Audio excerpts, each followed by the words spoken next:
Our next speaker, which is on the green crab invasion. And the invasive green crab was first detected in '98, and as far north as Vancouver Island. And rather than go through the whole bio here, I'm just going to go local and say that one of my neighbors, I think, was one of the first to find invasive green crabs up in Drayton Harbor, in Margaret Grant. Yeah, and there's a bunch. And I think everybody was really surprised that they caught so many. So that's kind of a local take on it. And if you would welcome our speaker, P. Sean McDonald.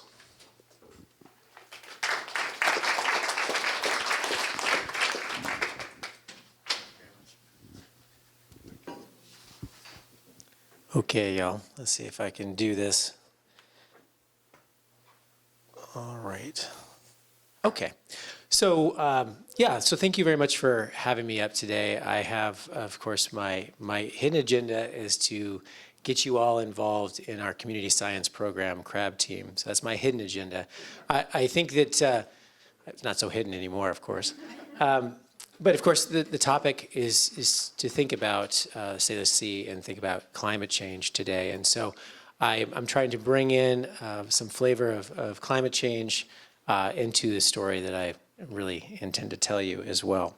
So my title, Crabs, Climate and Community Concern. I love alliteration. I want to thank all these folks here on the screen. Some of these folks are members of CRAB team, Jeff Adams, Emily Grace, and Kate Lytle, and as well as many of our collaborators, some of whom you might recognize in terms of names there. All right, so because I'm talking about climate change today, I do want to mention how climate change is expected, or how it's anticipated to affect invasive species in general, just in general. When we think about climate change, what the vast majority of scientists agree on is that climate change will increase the arrival of new species by changing conditions and improving movement of species from one area to another, expanding ranges for invasives.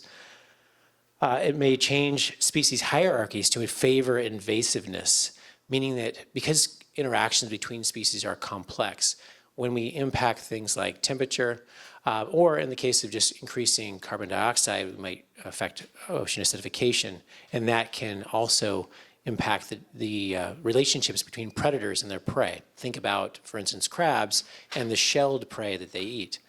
If your shell is weakened, you may not be able to thwart a crab as easily. And then it may also facilitate pathways by just increasing ecosystem stress and stress on particular creatures and important species within that ecosystem. So anyway, this is the IUCN's list of 100 worst invasive species. And I say worst in this context, just meaning that these are species that have tremendous impact. I don't want to put a value judgment on these species. I mean, they're all just great critters, right? I mean, there's a house cat on there. People love their house cats. But they can produce impacts when they spread into new regions and they impact the ecosystems. So this is the list of 100 worst species. I'm going to talk today about the European green crab, which is right there on that list. This is in no particular order. European green crab, one of the things I hope to impress upon you today is how to identify a European green crab. I recognize many faces in this audience, so I know that several of you at least have been at our crab team trainings. Actually, show of hands, who has been to a crab team training? Oh, great, this is excellent. All right, so there's quite a few of you here. But this is a European green crab shown life size. I'm just kidding, it's not life size. They're very small, they're very small. It's a little green crab humor. There are its eyes, you're looking at its back shell, there's its eyes right there. It's only about 4 inches across the carapace, so max size, they're gonna be about the big as a fist. So not very big at all. And we can identify them from our native crabs, not by color, Those of you who have been in the training before know that I hate color as an identification tool for crabs because green crab sounds like all crabs should be green and all green crabs should be green, and they're not. What we do pay attention to is the shape of the carapace, of the shell itself. So with a green crab, you'll see right here on the margin of the shell, it has 5 spines. So there's the eye there. Leading out from the eye, there's 1, 2, 3, 4, 5 spines. And because crabs are bilaterally symmetrical, meaning that both halves are the same, you have 5 spines on this side, you have 5 spines on that side as well. They're the only crab that we see in our region that has that pattern of spines on the carapace, on the shell. So you know you have a green crab if it looks like this. It also has 3 bumps between the eyes, but that's a little lesser concern. All right, I'm a big fan of etymology, so I'm going to tell you a little bit about the name of the green crab. Green crab, the scientific name is Carcinus manus. And what was Linnaeus thinking when he came up with the name Carcinus manus? Well, he was thinking that the word carcinus means crab, so that makes a lot of sense, right? These are crabs, so let's call them carcinus. But what does manus mean? Well, manus, the derivation in Latin means raving mad. And that's because when Linnaeus was flipping over rocks, the first thing you see with the green crab is that there's their behavior. And that is, as you see here, they're not shrinking violets. They're going to come at you with their claws oftentimes. And so it was that behavior that made him think that raving mad was a great species name for this critter.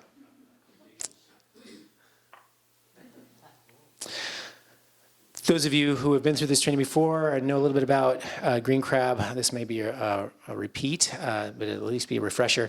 When we talk about invasive species, we can think about what makes a species a successful invader, and there are a couple of really key features. I'm going to step through a few of those right now, and you'll see, I misspelled the word success. Sorry about that. I hate typos. That wasn't a success. That wasn't a success. So the first thing, when it comes to any invasive species, but particularly the green crab, their life history is part of what makes them successful. They have a complex life history. Most of us think about what an adult green crab looks like, and that's it right there. Typically around 3 inches up to 4. But they have a complex life history, in fact, in that they start off as larvae. They go through 4 larval phases. And those larval phases are really good at floating around in the water and getting trapped in ballast water. So that can help them spread around the world in the ballast water of cargo ships. And they have a secondary phase called a megalop stage, which is very good at finding suitable habitat. So they're really great at finding good locations to settle. And some of the best locations for them to settle are within shellfish beds and within seaweeds growing on the shore. And because of those habits, they tend to be picked up when shellfish is moved from one place to another, or when seaweed is moved from one place to another as well. So that life history, that complex life history, affords them lots of opportunities to spread around. Secondly, they're extremely prolific. This is a female green crab with a brood of eggs. That clutch of eggs is nearly as big as she is. It makes it actually pretty hard for her to walk around. She can produce upwards of 250,000 eggs in a brood, and she can produce multiple broods a year. So this is one female crab. She mates once, and she's set through a couple of broods. Can you compare that with like red rock crabs and Hemigropsis? For their size, they produce larger broods than either our native Dungeness crab or our shore crabs. Yeah, I mean, it is quite noticeable. When a female green crab has a clutch of eggs, it is very difficult for her to move around efficiently. And it contrasts quite a bit with our native species. And when I say prolific, they also tend to aggregate in large numbers. And I'll talk a little bit more about why that's important in a second. And they're generalists in the sense that they are habitat generalists. They can live in a lot of different types of habitats, but they also have a general diet. They eat a lot of the things that we like to eat, which is why a lot of shellfish growers are concerned. But they eat a lot of other things too. Over 150 different genera of plants and animals have been observed in their diet. So anywhere they go around the world, they're going to find something to eat. They're estuarine. And now that seems a little strange. Why does a critter that lives in estuaries, why does that make them a good invader? Well, it's because most of our global transportation network involving the ocean, it stems from one estuary to another. So you think about the fact that the Sailor Sea, which is essentially a very large estuary, we have many ports, and those ports are connected to ports in other estuaries around the world. So they have a direct transportation corridor from one estuary to another. And so we see the transmission of estuarine invasive species quite a bit more than those that would be found on a rocky shore. And they're extremely tolerant of a wide range of ocean conditions. And since we're on the topic of climate change, that's exceedingly important. So what I'm showing you here are green crab in the black box, a Dungeness crab in the gray box. I'm going to talk a little bit about temperature as well as salinity real quickly here. So this is the temperature range for green crab. They can survive from 0 degrees Celsius, that's pretty cold, all the way up to 35 degrees. That is an incredibly wide range of temperatures. Comparatively, this is the temperature range for Dungeness crab. In terms of salinity, 5 to 35 parts per thousand. So nearly fresh water all the way up to extremely saline conditions compared to Dungeness crab. Okay? So they can find places to live, and oftentimes they can find places sort of at the margins, which is so critically important for them getting a foothold in a new area. I think Dungeness is a little lower than that, because I find that we find plentiful here in central and other parts of the Sound, which are the 29 to 30. Yeah. So, when we talk about salinities and temperatures, oftentimes we talk about sort of long terms versus periodic range. And so, I think there can be some fluctuations, certainly. And the last thing I want to talk about, and this is true of pretty much all invasive species, is that when an invader moves from one area to another, and this gets into the sort of the realm of what we call invasion theory, is that when an invader leaves one area and moves to another area, it loses its enemies, its natural enemies, and it picks up new enemies in the new habitat.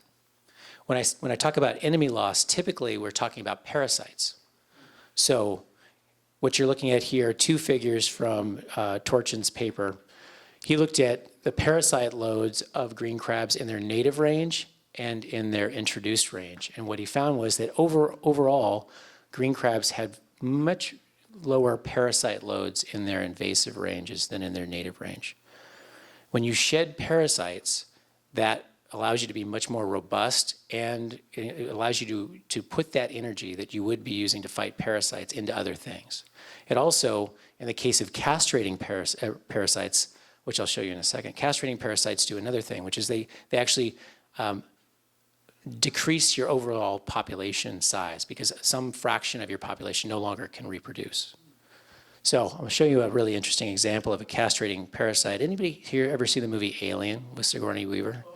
A fantastic film. If you haven't seen it, you should really see it. The alien in Alien was based on a rhizocephalin barnacle. Rhizocephalin barnacle is a castrating parasite. It's a little barnacle, unlike any barnacle you've ever seen. But as a larvae, it penetrates the body of a crab. And rhizocephalin literally means root head. It extends a network of roots throughout the crab's tissues and essentially takes over the crab's central nervous system. It convinces the crab that the crab is now a female. Whether it's a male or a female, it'll convince it it's a female and that it's about to produce a clutch of eggs, which is extremely important because the way that the rhizocephalin barnacle reproduces is by busting out of the chest cavity of the crab. What you're looking at is the externa of that rhizocephalin barnacle. Why that's really important is that once that thing busts out of the chest cavity of the crab thinks it's actually its egg mass, and it takes care of that egg mass. It grooms it, it protects it. That's a male crab grooming eggs, which is silly. Yeah, it's quite disturbing, actually. But green crabs in our region do not have rhizocephalin barnacles. in their native range, rhizocephalan barnacles are incredibly important for controlling aspects of the population structure. All right, so you're. Are they specific to green crabs? That particular rhizocephalan is specific to green crabs, yeah. So European green crabs native to Europe, northern Europe, all the way to North Africa, and they've spread around the globe. The eastern coast of the United States, South Africa, Australia, Tasmania, Atlantic Patagonia, and of course here on the west coast of the US. And they spread through a lot of different vectors, planes, trains, automobiles, ships, you name it. They've gotten around in a lot of different ways. And I could certainly go into more detail about that. On the west coast, they were found in San Francisco Bay in the late 80s, and they've subsequently spread up the coast, primarily on El Nino currents. And that's important when we start talking about climate change. We start thinking about those characteristics of oceanography that may change over time, the frequency of El Nino, for instance. So they spread up the coast through the 90s into the 2000s, and largely they were relegated to the outer coast, which is a huge problem, of course, for our coastal communities all the way up into Vancouver Island, but we didn't see them within the Salish Sea until 2012. And in 2012, we found a fairly large population in Souk Basin near Victoria on Vancouver Island. And that was a real cause for concern. They were now in the Salish Sea. Now, to this point, I've mentioned all of the reasons why green crabs are successful, but I haven't really talked about why that's a problem. So we have some little crabs running around. Why does that really matter to us? And it's not because of individual crabs. Like one crab crawling around, it's not really necessarily going to cause much of a problem. But the problem is that green crabs, because they're so prolific and so gregarious, their population sizes can explode. Oh my goodness, I better hurry up. All right, so this is a trap set in Maine. This is what you're looking at. It's a time lapse of a 3-hour soak of a trap. And this particular fisherman puts this trap out every day, and this is the catch that he gets. So in 3 hours, there are over 300 crabs in this trap. All green crabs? These are all green crabs, yeah. All European green crabs. So this is in Maine. Little cameo there. And what's he do with them? They take them out and they destroy them. And they do this over and over and over and over again. So the population has gotten well beyond what's feasible for control. When they reach really high abundance like this, they can have a fairly tremendous impact on local ecology. What you're looking at here on this side of the screen is a healthy eelgrass bed before green crab, and this is a mudflat afterwards. Their digging activities, their feeding activities they've decimated this eelgrass bed. Eelgrass beds, of course, seagrass beds in general are important nursery grounds, habitats for a lot of different critters, and so a huge issue. Where is that picture taken? This is in Maine. This is from a mudflat in Maine, but we've seen this up through the Canadian Maritimes as well. Tell me again when they were introduced to the East Coast? Well, they've been on the East Coast for more than 200 years. So they were first established in Long Island Sound. They've spread up and down the East Coast. They produced impacts within their first 100 years on the East Coast, but certainly within the last 25, the impacts have been much more profound and much more distinct. Why is that? Well, there's a couple different reasons. One, especially up into Maine and the Maritimes, even though they would spread up that way during the summer, they would die back in the winter because of the extremely cold winters there. They wouldn't be able to tolerate overfreezing in the winter time. There's, of course, they have sea ice around the Maritimes, and so they weren't able to survive the extremely harsh winters. Sometime in the 80s, a secondary population of green crabs from more northern latitudes of Europe were introduced. And so this more northern strain, if you will, of green crabs is much more cold tolerant. That's one thing that's happened. Also, the Northeast has gotten warmer. It's gotten noticeably warmer. And so the conditions are not nearly as cold on average as they used to be. And we also have this strain that is much more cold tolerant. So now they're doing much better and they're not dying back. Yes, sir. As invasive, do they bring in viruses or parasites that could be a problem? You know, that's an interesting question. You know, as I mentioned, they've lost a lot of their natural enemies as they've spread around the world. And that's primarily because with that complex life history, the parasites, a lot of the parasites impact the adults and the smaller juveniles that have settled to the bottom, but there are very few parasites that impact the larvae. And the larvae are the ones that are getting sucked up in ballast water and transported around. Reintroducing the parasites. Okay, interesting. Biocontrol is a viable option for a lot of different invasive species around the world. We have had successes. We've also had some terrible failures. Fortunately, because we've learned from those past mistakes, research was done early on to look at whether or not that rhizocephalin parasite could be used. As I said, that rhizocephalin only impacts green crab within their native range. And so you doing a set of aquarium trials tested, Kevin Lafferty, Aman Kuras, other folks, tested whether or not that parasite would infect green crabs and native crabs in sort of equal ratios. Turns out that parasite will impact and will infect Dungeness crab and red rock crab. So that's bad. Worse even is that unlike green crab that can actually survive with the parasite actually kills Dungeness crab and red rock crab. So because they did not evolve together, the parasite is just more virulent. All right, so in addition to loss of eelgrass, we also have the loss of marsh habitat. Okay, well, how is a green crab going to impact a marsh like this? I mean, they don't eat mud necessarily, but they do burrow. And when they burrow into banks, especially when they're at extremely high densities, they can just riddle a marsh. So what you're looking at here are some bounty hunters that are out collecting green crab. And of course, when you reach densities like this, it doesn't really matter how much you do, you're not going to be able to remove them all. I'm going to go ahead and advance it now because they get a little hostile towards the green crabs here. And I should mention again, I like to stress this. Green crabs are not evil. They're just trying to make a living. And it's our fault that they've been spread around the world. So I think we should treat them a little bit more humanely than that. But we do need to remove them when we can. Could we turn them into a food source? Really great idea. So our problem is, from a culinary standpoint, we have Dungeness crab on this coast. We have king crab. We have tanner crab. We have snow crab. We have great crab here. In Europe, not so much. They eat green crab there, especially in Portugal, Spain, and Italy. There's a great dish.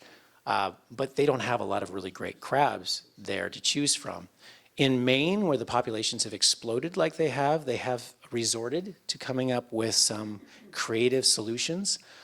There's an effort now to create a machine that can actually extract the meat from green crab. They're very small, so it's actually a lot of work. So they have this machine, which is both a heater and a shaker. And it creates, from what I can tell, a slurry of crab meat, like a crab milkshake, which someone says is palatable. I hope I don't have to resort to eating it.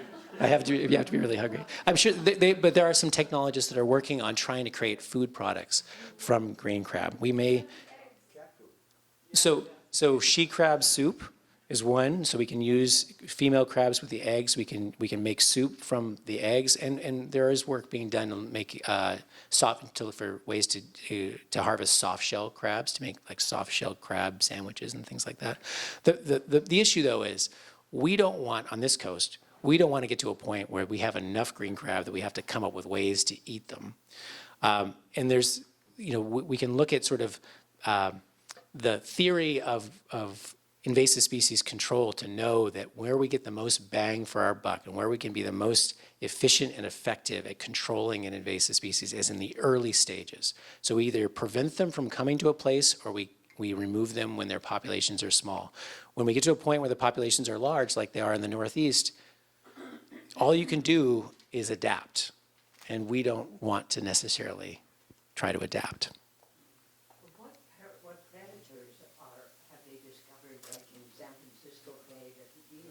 Yeah, so what predators might eat green crab? So I mentioned in invasion theory, you have the loss of enemies and you accrue new ones when you move to a new habitat, what we call biotic resistance.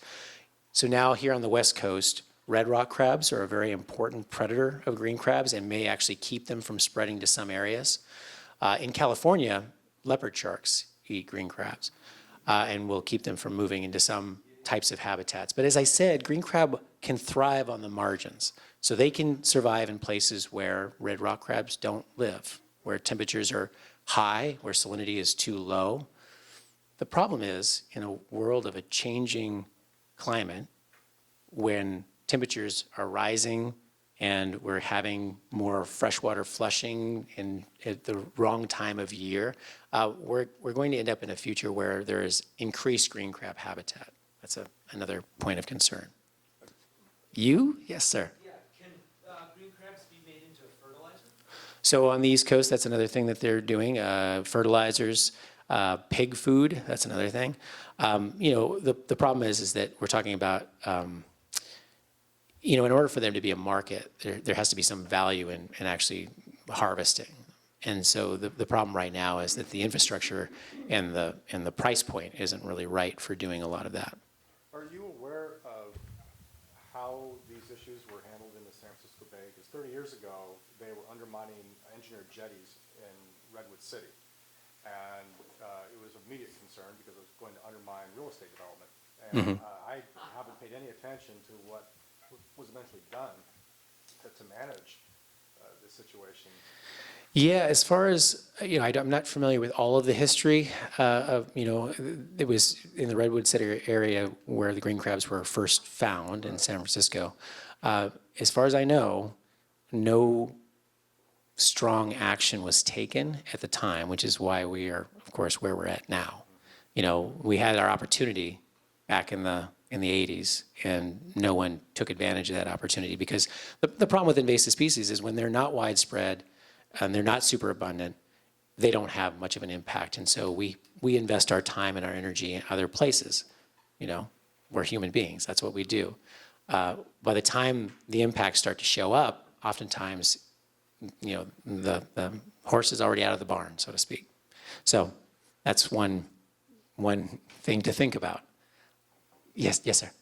They devastate the intertidal, but do they do anything subtidal, like for kelp holdfast, do they affect those? So to this date, at this time, we don't see impacts in subtidal areas nearly as much as we do in intertidal areas. Pretty much anywhere in the world, most of the impacts are seen in intertidal areas, especially high intertidal areas. And this is actually sort of the ideal habitat for green crab. I just want to make sure that I show you this. We see green crabs on the West Coast in marsh habitats, in channels, deeply incised channels that have pools at low tide, and in low energy embayments. This is sort of ideal. Oh my goodness, I am way out of time. Okay. So I'm going to skip way ahead. I apologize. But in terms of our program, as I mentioned, once green crab were found in Souk Basin, we found it necessary and important to go ahead and take some action. Now, the problem, of course, is when you have a widespread invasive species, and it's really like finding a needle in a haystack. You need to have some way to manage that and target that. One of the ways to do that is using community science. So we identified sites of suitable habitat for green crabs throughout the Salish Sea. We developed a protocol, and then we recruited and trained volunteers. And I see some of our volunteers here in the audience. And in terms of establishing the protocol is mostly using baited traps during the peak periods of green crab activity, which is April through September in our region. So we use baited traps and shoreline surveys to monitor for green crabs in a variety of places. Most of what we find are native species, shore crabs, sculpins, and things like that. But we do occasionally get green crab as well. So we set these traps out for overnight soaks. We also do shoreline surveys to look at potential impacts and to monitor for crab molts as well. And then 24 hours later, we come back, we retrieve our traps, and we sample the catch, enumerating and identifying all the critters along the way. Yep, this is what happens. We're very efficient, very fast.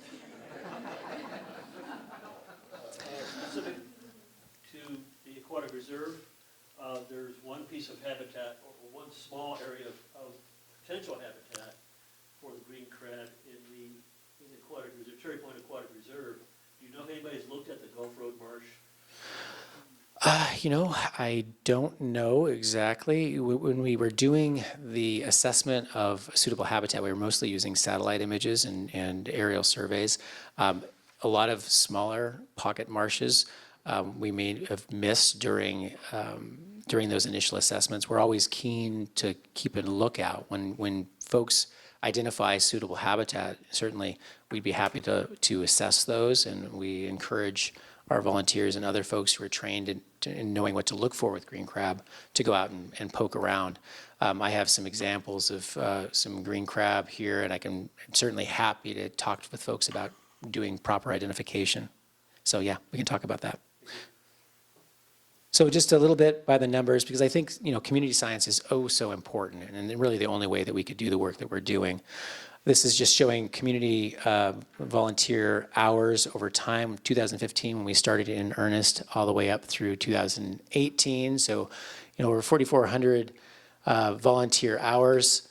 In terms of critters observed, as of 2018, we had identified and enumerated over 95,000 critters, and just in 2018 alone.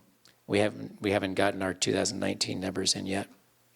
And then in terms of number of sites, we've scaled up pretty dramatically. 7 sites is pretty much all that us as professional biologists can do, but with our volunteer network, we've been able to get up to 54 sites in 2018. We had 56 sites in 2019.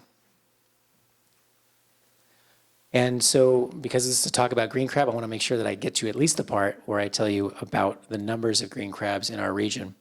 I'm going to show you the totals in terms of CPUE, that's catch per unit effort, and our unit of effort is 100 traps. So 100 traps soaking overnight for 24 hours. This is how many crabs per trap we would calculate. So before I get into the Salish Sea traps, I want to highlight the work of the Macaw tribe. They have been doing an incredible job with limited resources managing a fairly extensive invasion of green crab out there. It's outside of the Salish Sea, so I'm not including those numbers right now, but they are pulling out a lot of green crab there. Our first site of invasion, the first time green crabs were found was in Westcott Bay. So you see relatively low catches in Westcott Bay and Padilla Bay up to this point, Fidalgo Bay and Squim Bay, Lagoon Point, Cala Point. So those are all fairly small. In Dungeness Bay, 6.87 crabs per 100 traps. That seems pretty high, right? And it's much higher than these other locations. And that's a site that you've probably heard about the most in the news over the last couple of years. That's nothing compared to what we're seeing on Vancouver Island. Souk Basin, over 1,300 crabs per 100 traps. So Souk Basin is really the hot spot within the Salish Sea. This year, we have 2 new locations that are pretty important to note. Chuckanut, 1.19 crabs per 100 traps there. Drayton Harbor, 6.87 crabs per 100 traps. And I just want to highlight Drayton Harbor real quick because I think this is an example of how our community science program works so effectively. Trained volunteers there, you heard about some of them already. We're monitoring this site. We've been monitoring this site, the little white teardrop marker there for quite some time. It was some of our crab team trained volunteers that were the first ones to identify green crab molts in Drayton Harbor. That was sort of the red flag that we needed to be paying more attention there. 2 green crab molt were found, and then a green crab was captured within our monitoring site. That triggered a rapid response from the state. So Fish and Wildlife came out and did an extensive assessment of the area, and we followed that up with another extensive assessment of the area. as well. And so I think a total of 39 green crab have been captured in Drayton Harbor so far. And there will be a stakeholder meeting coming up here in a couple of weeks to talk about what kind of management action is going to need to take place. Yes? Is there a potential to see the relationship between increased tanker traffic and increases in green crab? Yeah, that's an interesting question. I mentioned ballast water as a source for spread of green crab around the world, and we think that was a major vector early on. Ballast water is managed much more effectively now, especially along the coast, and we don't believe that is actually a source at this point. What we really think is actually happening is that green crab are doing what green crab do, which is they find each other, they mate, and then they reproduce, and then their larvae are carried on ocean currents. So as far as we know, along the West Coast, all of the spread that we're seeing is natural larval dispersal carried on ocean currents. And when we do the genetics work on these crabs, we see that they are all of similar genetic background all along the coast as well. They're not coming from other populations around the world. The only place that's distinct is Souk Basin. It's got a distinct signature, and it only has a distinct signature because we think it was a very, very small number of individuals that founded that population. So there's a lot of inbreeding that went on down there. And that's basically what it is.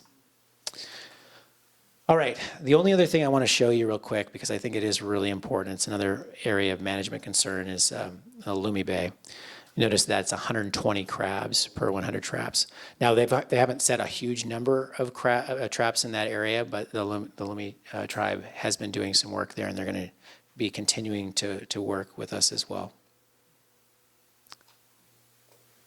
In addition to the green crabs that we have been capturing, we also capture a whole lot of other native species. And this is incredibly important because if we're going to identify the impacts of climate change and evaluate the health of our native pocket marshes and estuaries over time, we need to collect information about native species.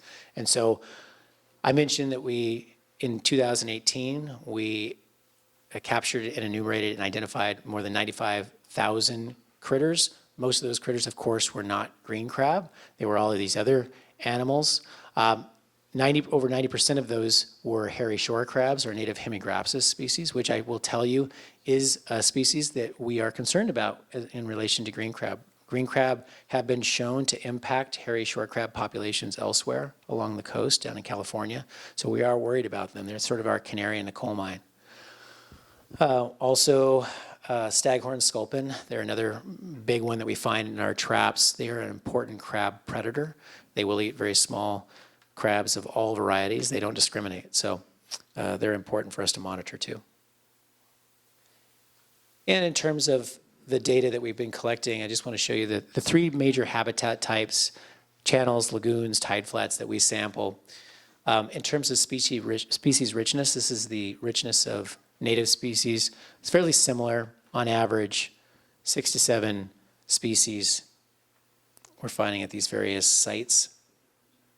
And in terms of abundance is much higher at channel and lagoon sites than tide flat. So basically similar species richness across those three habitats, similar abundance in channel and lagoon sites, lower at tide flats. So this tells you a little bit about the biodiversity that we're seeing within our native species in these habitats. And we'll be continuing to monitor these things long term.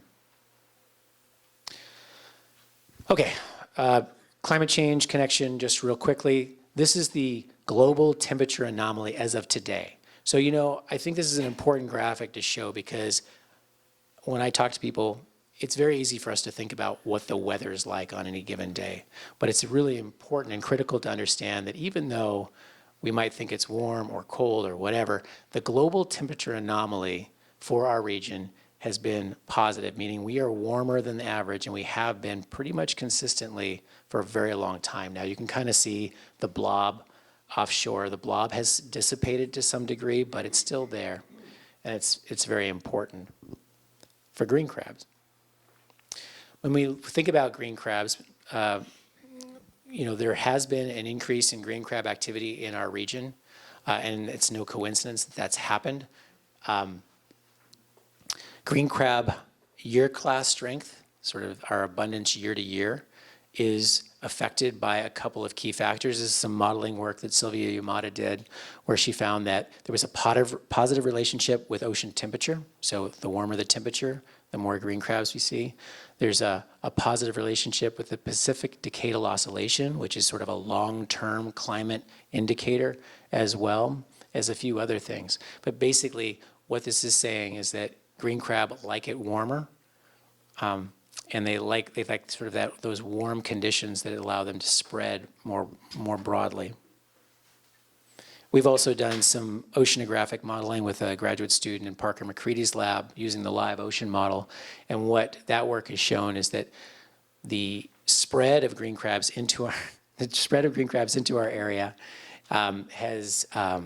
it's sporadic, but it does happen, particularly during the winter time when we have what are called current reversals or storm reversals.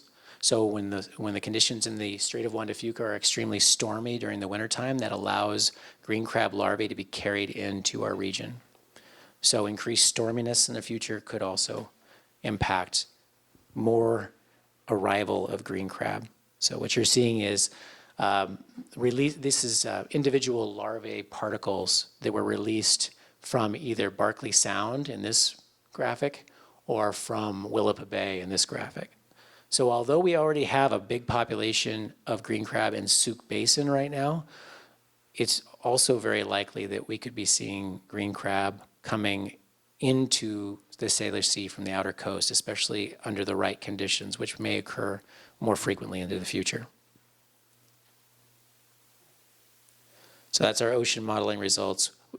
In addition to the ocean modeling results, I did hint at the genetics results that we have been getting from our collaborator, Carolyn Teppel from Woods Hole Oceanographic Institute. This just corroborates the modeling efforts, and we're seeing, as I said, that the green crab that we're seeing at Dungeness Bay, for instance, they are very similar in genetic makeup to the coastal population.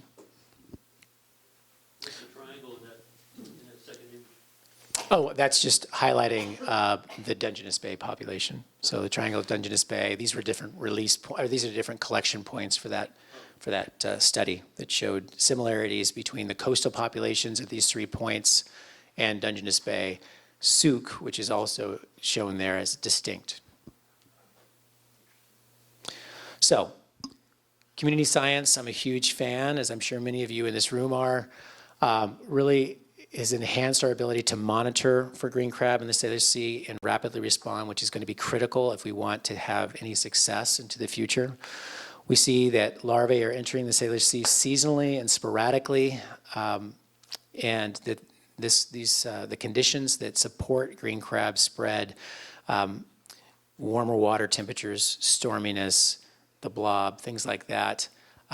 These are conditions that we might expect to increase into the future or be more similar to future climate change.